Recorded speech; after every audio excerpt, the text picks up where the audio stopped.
La Ciudad del Vaticano es el país más pequeño del mundo. Cubre menos área que el Central Park de Nueva York. Si caminaras de un lado a otro, apenas media milla, podrías pasear bajo las imponentes columnas de la emblemática Plaza de San Pedro, contemplar la Capilla Sixtina, la Basílica de San Pedro o el Palacio Apostólico, la majestuosidad arquitectónica de una de las ciudades históricamente más significativas de la humanidad. Y sin embargo, lo que es más significativo históricamente quizás no es lo que se encuentra en la parte superior de la Tierra, sino lo que se encuentra debajo de ella. Allí, en un búnker parecido a una fortaleza, cerrado al público y protegido por guardias armados, se encuentran unas increíbles 53 millas de estanterías, más de 100 veces la distancia de un lado de la Ciudad del Vaticano al otro, excavadas profundamente en la tierra. En estos estantes se encuentran 12 siglos de documentos con una historia incomparable, no solo de la Iglesia Católica, sino del mundo tal como lo conocemos. Este es el archivo secreto del Vaticano, y dentro de él se encuentran los registros originales de algunos de los eventos más importantes y conocidos de la historia. Sin embargo, hay quienes dicen que esto no es todo lo que se esconde allí. Algunos creen que en las profundidades del Vaticano hay un tipo diferente de historia, una de poderes secretos, profecías apocalípticas y quizás incluso extraterrestres.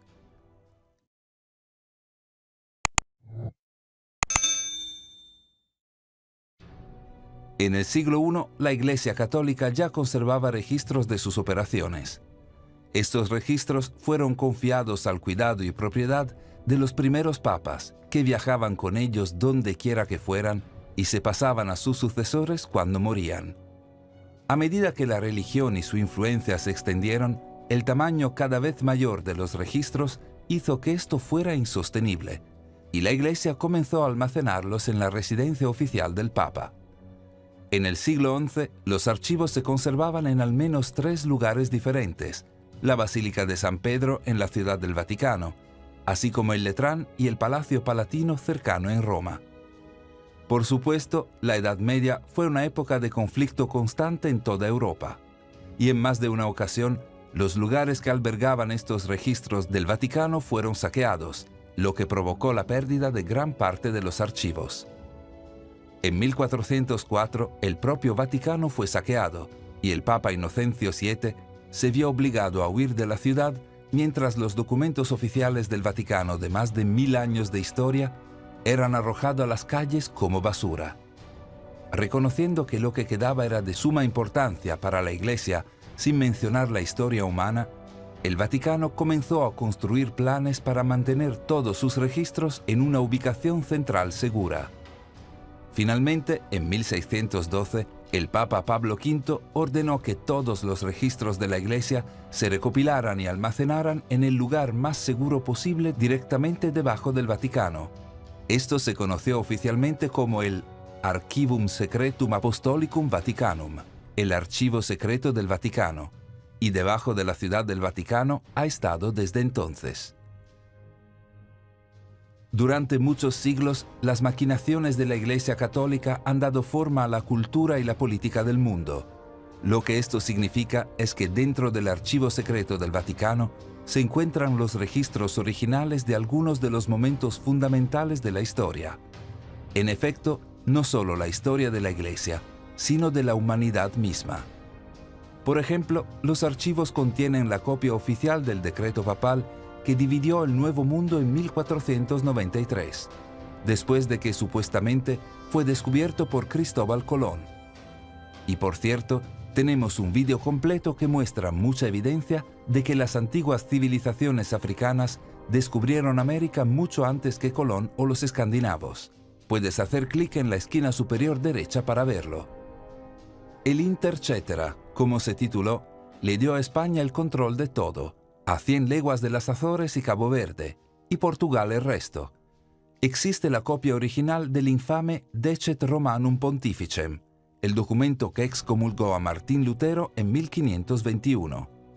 Después de que Lutero publicara sus 95 tesis, una obra crítica de la Iglesia Católica, el Vaticano le dio 60 días para retractarse de su condena.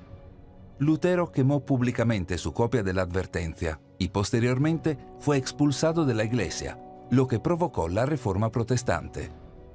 Del mismo modo, los archivos contenían la carta enviada al Papa en 1530 por nobles ingleses, el clero e incluso el arzobispo de Canterbury, pidiendo que se le permitiera al rey Enrique VIII divorciarse de su esposa Catalina de Aragón para poder casarse con Ana Bolena. Escrita en un enorme pergamino de 1 metro de ancho, la carta prometía medidas extremas si el Papa accedía a su pedido. Por supuesto, el Papa rechazó la solicitud, provocando una ruptura con la Iglesia de Inglaterra y la Reforma inglesa. En otra parte, hay actas del juicio de 1633, en el que Galileo fue juzgado como hereje por argumentar que la Tierra gira alrededor del Sol y no al revés. Un momento increíble en la historia de la religión versus la ciencia. Del mismo modo, las actas del juicio contra los caballeros templarios fueron descubiertas entre los archivos en 2001, después de haber estado perdidas durante siglos debido a un error de archivo.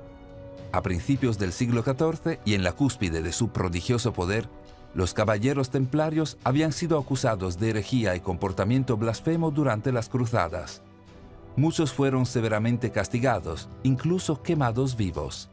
Sin embargo, como mostraron los documentos descubiertos, el Papa realmente absolvió al grupo de blasfemia en 1308, cambiando totalmente la memoria histórica del grupo y su relación con la brutalidad de la Iglesia Católica.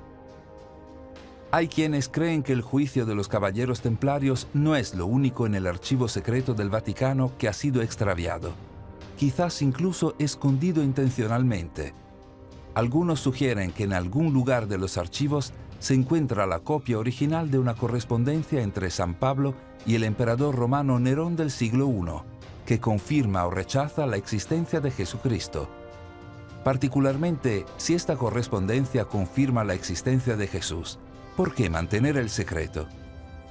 Otros sugieren que, escondido entre los archivos, están la cruz en la que Jesús fue crucificado y la corona de espinas que usó, el Santo Grial, el Arca de la Alianza, una colección de esos grandes artefactos históricos que se cree que se perdieron para siempre. Pero ese es el punto. Lo que sabemos está en el archivo secreto del Vaticano. Lo que ha sido confirmado por el propio Vaticano es increíble. Un tesoro monumental de la historia mundial. Pero quizás aún más interesantes son las cosas que se dice que albergan los archivos que no están confirmadas. Los escépticos dicen que el archivo secreto del Vaticano es algo más de lo que parece, es decir, algo más de lo que el Vaticano está dispuesto a admitir oficialmente. Tienden a señalar que la parte secreta del nombre en realidad proviene de una mala traducción de la palabra latina secretum, que en realidad significa algo más cercano a privado. Estos escépticos afirman que el archivo secreto del Vaticano no implica misterio, sino que son simplemente los registros privados del Vaticano, los mismos que mantendría cualquier organización o empresa. De hecho, el propio Vaticano estaba tan ansioso por dejar esto en claro que en 2019 cambiaron oficialmente el nombre de Archivo Secreto del Vaticano a Archivo Apostólico del Vaticano. Solo hay un problema. Independientemente del nombre de la traducción, los archivos son un secreto. Hasta 1881, nadie, salvo los funcionarios eclesiásticos de más alto nivel, tenía acceso a los archivos. Ese año, el Papa León XIII abrió los archivos para seleccionar investigadores, una política que sus sucesores han continuado desde entonces, excepto que no se puede simplemente entrar y comenzar a mirar alrededor. Primero, todos los participantes deben ser académicos cuidadosamente acreditados. Periodistas, estudiantes o historiadores aficionados no son permitidos. Una vez que se recibe la acreditación y los académicos ingresan, más allá de los guardias armados, la navegación no está permitida. En cambio, los investigadores pueden solicitar hasta 3 carpetas por día. Estas carpetas no están catalogadas ni organizadas, por lo que pueden contener cualquier cosa. Esto significa que podrían pasar años antes de que los investigadores se topen con algo importante. Peor aún, las credenciales deben renovarse cada 6 meses y pueden ser revocadas por la Iglesia en cualquier momento, lo que significa que si un investigador se topa con algo trascendental, su acceso podría ser revocado rápidamente. No puede haber duda de que el Vaticano guarda sus secretos con fuerza. De hecho, lo mostraron descaradamente para que el mundo lo viera en 2020, no un año después de que quitaron el secreto del nombre.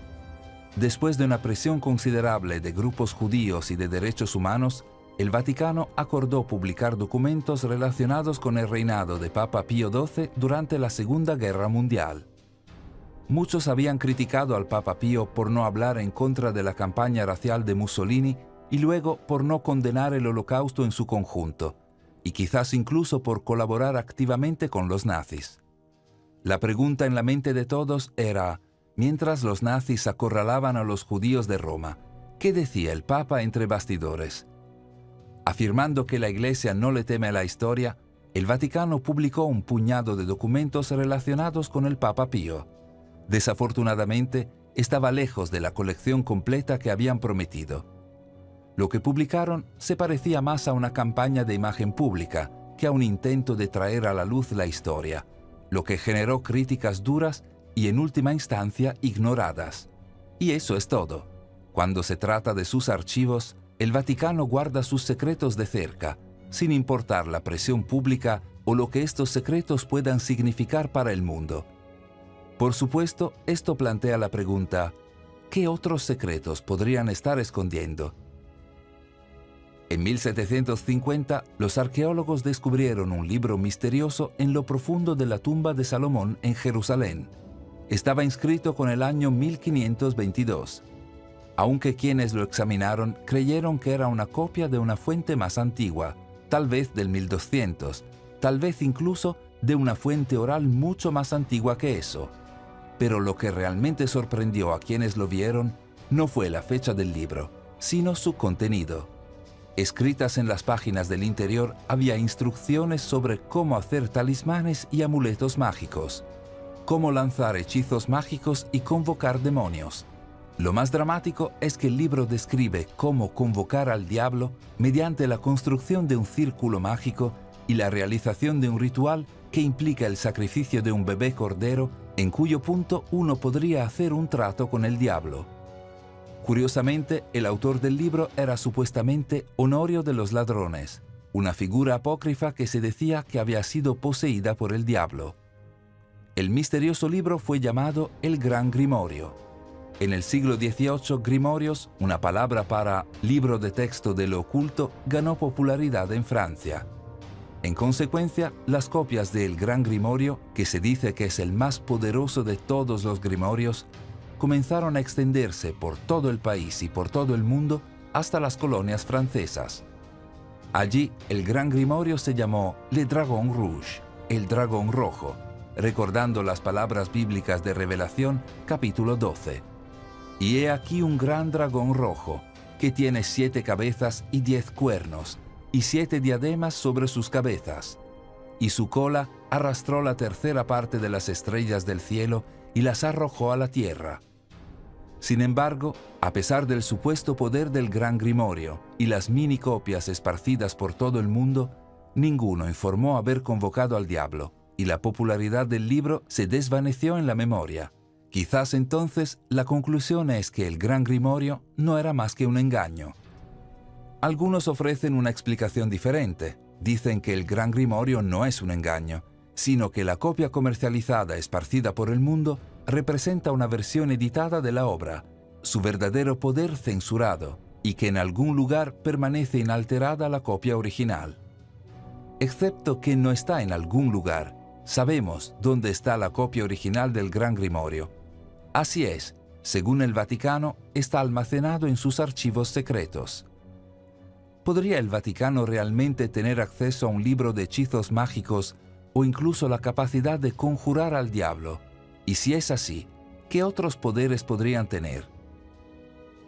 En 1972 apareció un titular extraño en una revista italiana llamada La Domenica del Corriere. Decía, por fin se ha inventado una máquina que fotografía el pasado. El artículo contaba el relato de un sacerdote católico llamado Padre Pellegrino Ernetti, quien afirmó que, escondido en lo profundo de los archivos secretos del Vaticano, había un dispositivo que permitía a su usuario ver y escuchar eventos del pasado, no una máquina del tiempo que enviaba a una persona hacia atrás en el tiempo, sino más bien una especie de visor del tiempo que traía el pasado al presente, un dispositivo que podía sintonizar eventos específicos del pasado y mostrarlos en una pantalla como una especie de televisión de viajes en el tiempo. El dispositivo se llamó el cronovisor, y con él Ernetti afirmó que había podido ver los últimos días de la vida de Jesús y otros momentos bíblicos como la destrucción de Sodoma y Gomorra y la creación de los 10 mandamientos.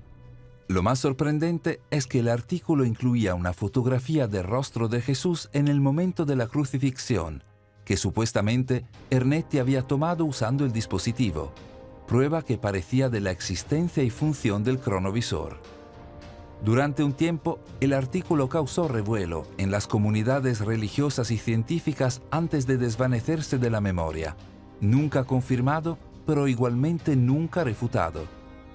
Luego, curiosamente, en 1988, el propio Vaticano emitió un decreto oficial sobre el cronovisor en el que advertía que cualquier persona que usara un instrumento de tales características sería excomulgada.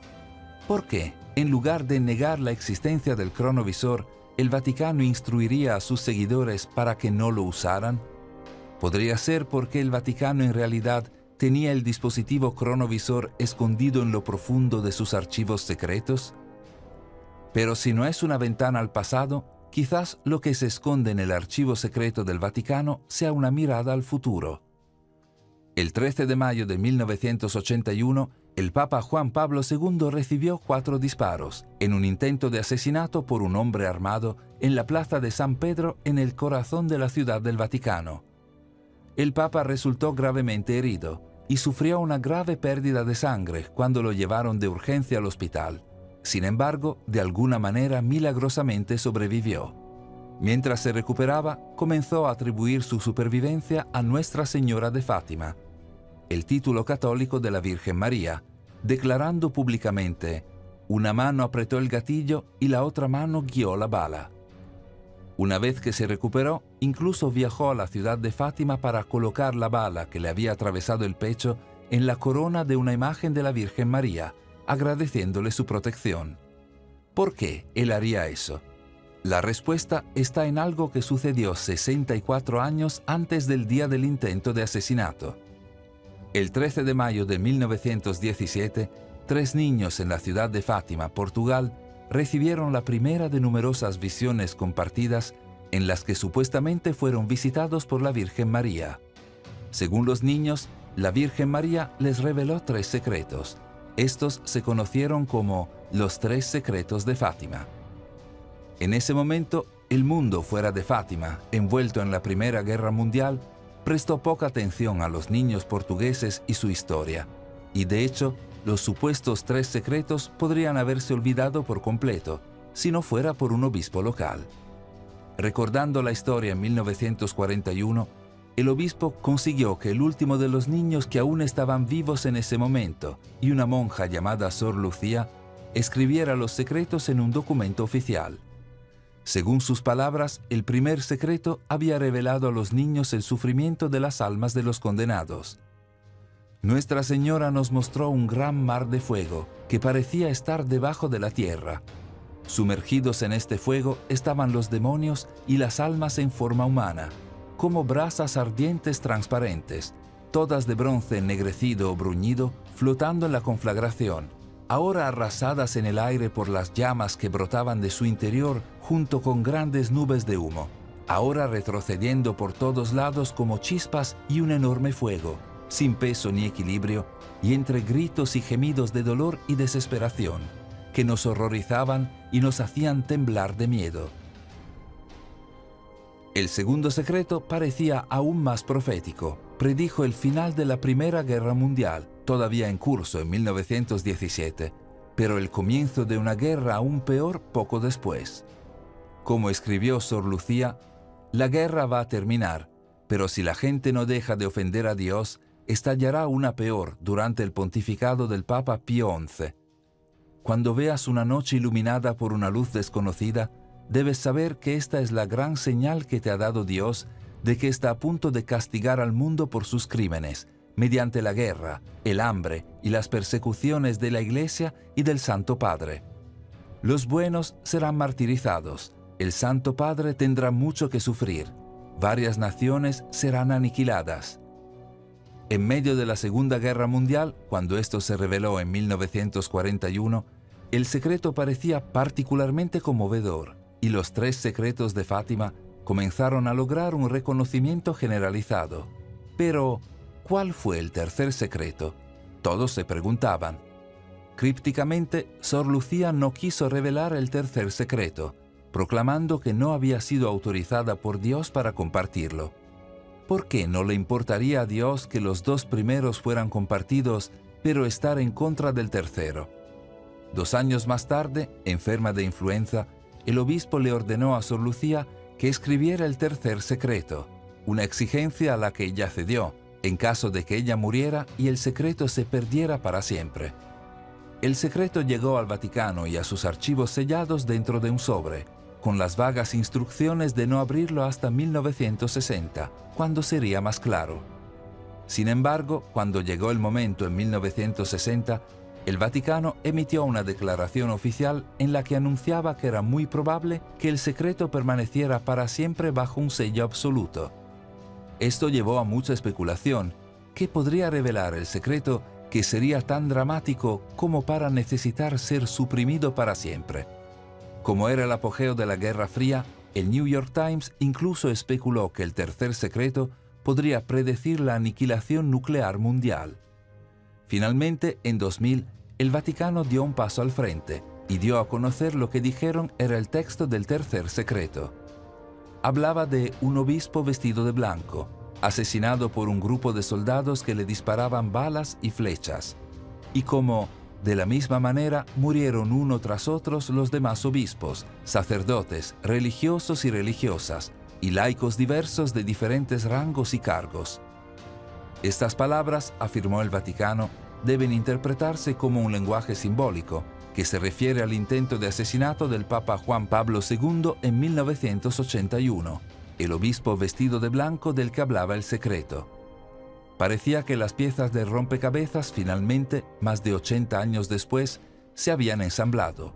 Mientras el Vaticano informaba al público que el muy publicitado tercer secreto tenía que ver con un fallido intento de asesinato hace 20 años, muchos se quedaron pensando, ¿eso es todo? ¿Por qué décadas de secreto? ¿Por qué el sello absoluto? ¿Por qué la prohibición inicial de Dios por algo relativamente poco notable? Algunos dicen que la respuesta es simple. El tercer secreto que el Vaticano reveló no fue el tercer secreto real, sino más bien una invención. Poco después de que se revelara el supuesto tercer secreto en 2000, apareció un artículo de noticias que afirmaba presentar una entrevista con el entonces cardenal Ratzinger, que se convertiría en el Papa Benedicto XVI en 2005. Según el artículo, Ratzinger le dijo al entrevistador, «Hay más de lo que publicamos en el tercer secreto».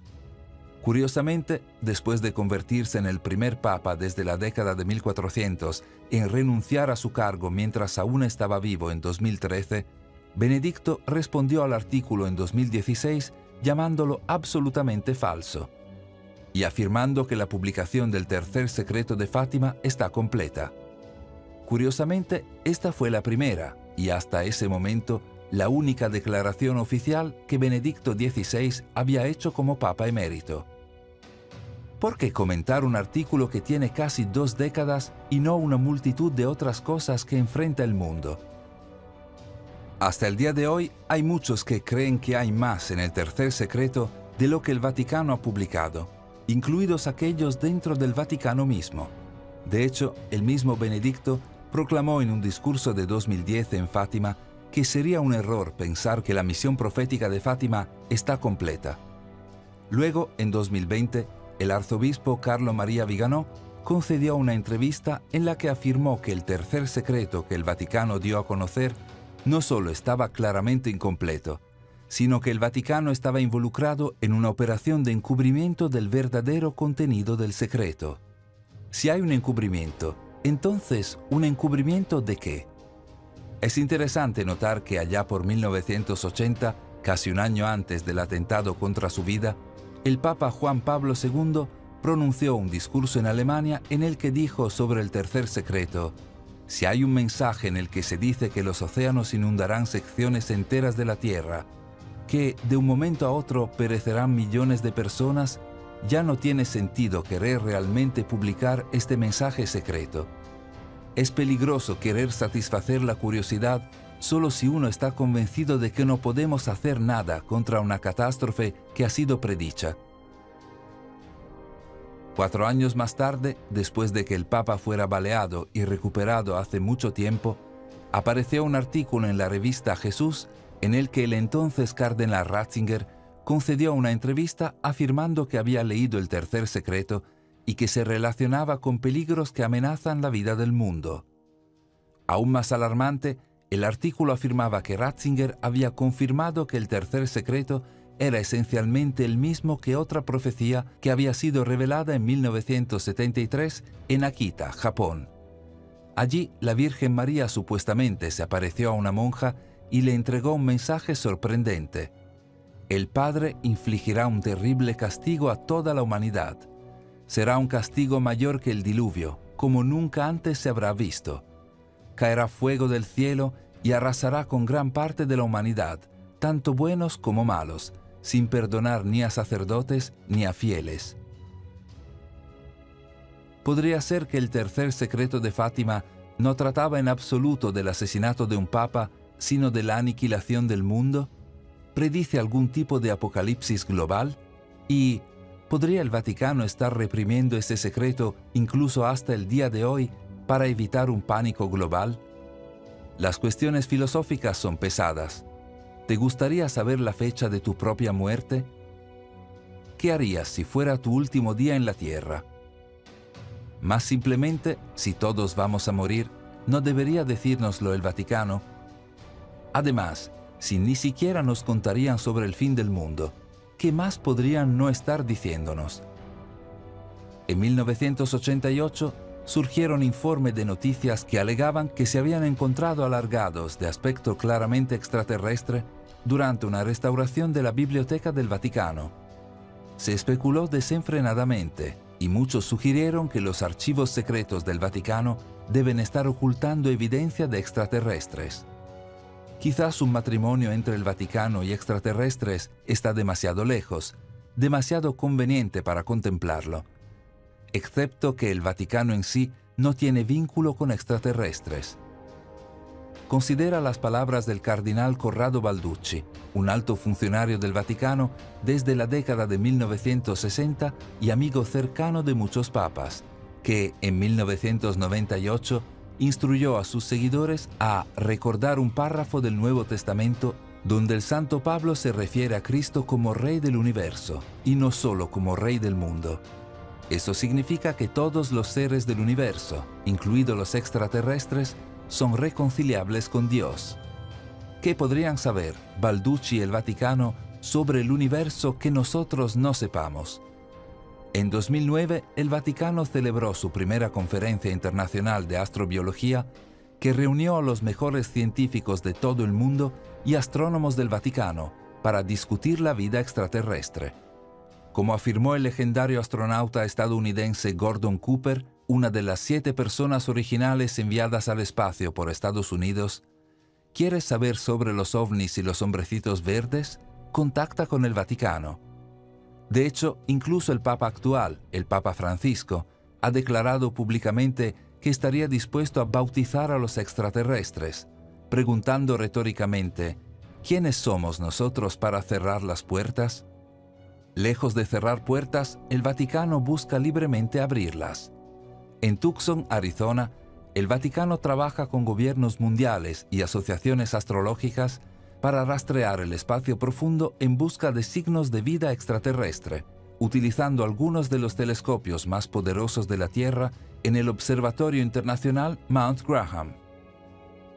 Curiosamente, el instrumento que alimenta el más formidable de los telescopios del observatorio se conoce como el Gran Telescopio Binocular de Utilidad de Infrarrojo Cercano, con cámara y utilidad de campo integral para investigación extragaláctica, o Lucifer para abreviar.